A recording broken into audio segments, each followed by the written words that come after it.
One of the most powerful affirmations that we can use on our spiritual path is I am, or I am that I am.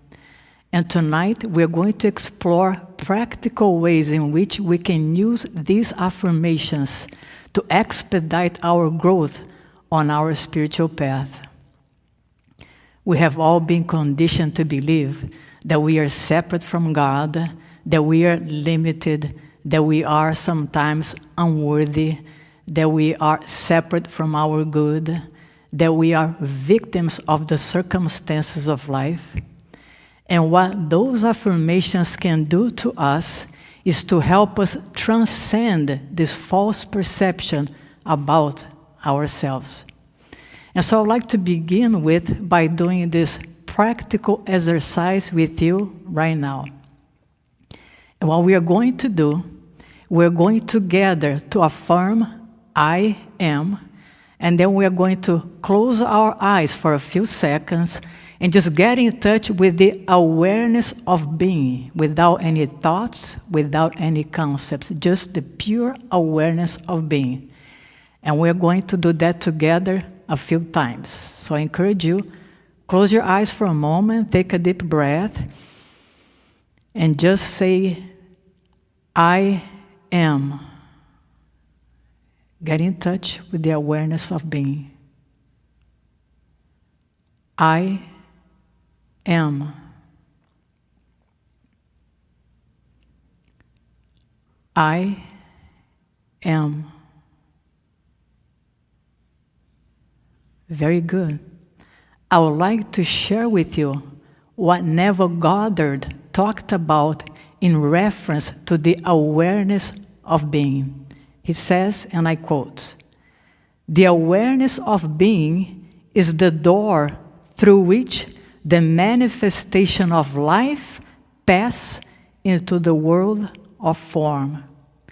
So Neville Goddard, through his writings, invites us to stop believing in a God separate and apart from us and begin to claim God as the awareness of our own being. When God introduced himself to Moses, he introduced himself as the I am presence. Now, God being infinite and omnipresent, that means that God's presence is, in reality, our very own presence. So the invitation here is for you, every once in a while, throughout the day, just get in touch with the I am affirmation, and then pause and become very familiar with your own presence without thoughts and without concepts. The intent is that you become familiar with this state of being by spending more and more time in the awareness of it.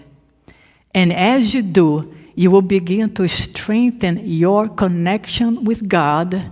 And as you live through the awareness of your own being, what happens is you will begin to be able to be guided and inspired by your own presence, which is the same presence of God in you.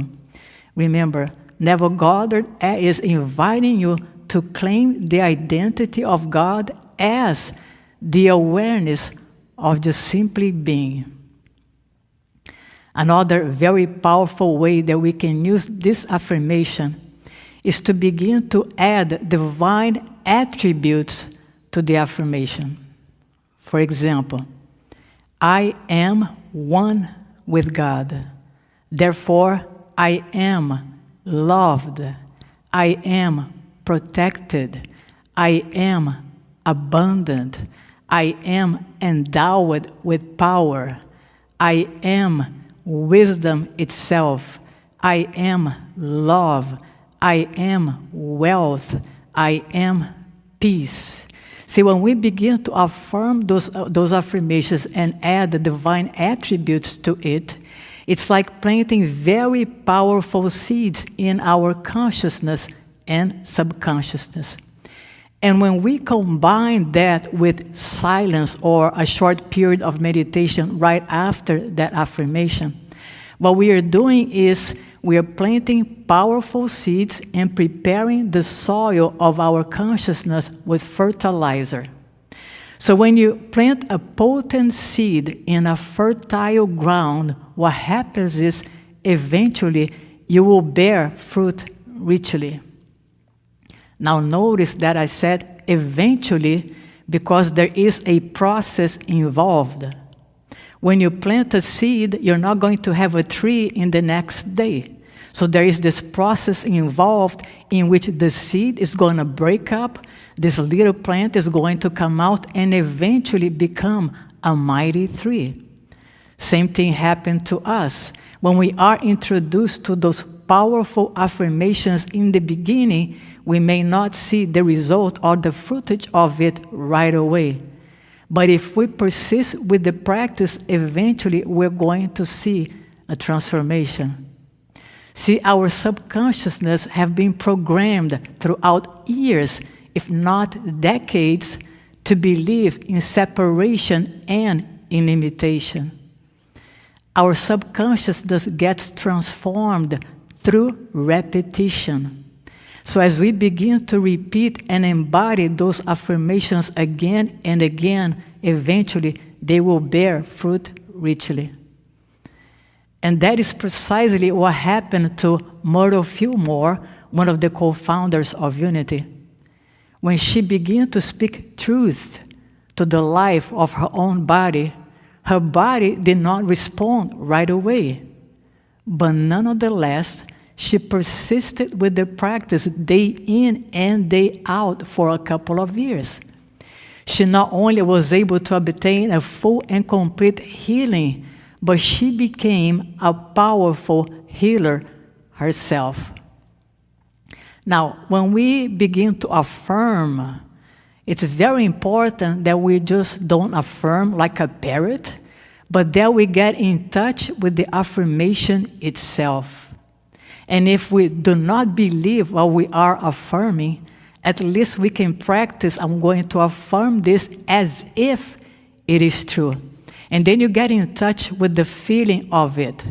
For example, if you are affirming that you are the beloved and abundant son or daughter of God, get in touch with the feeling of being the beloved and abundant child of God. Get in touch with that. What would it feel like if this was true? What would it feel like if I was empowered? What would it feel like if I am abundance itself?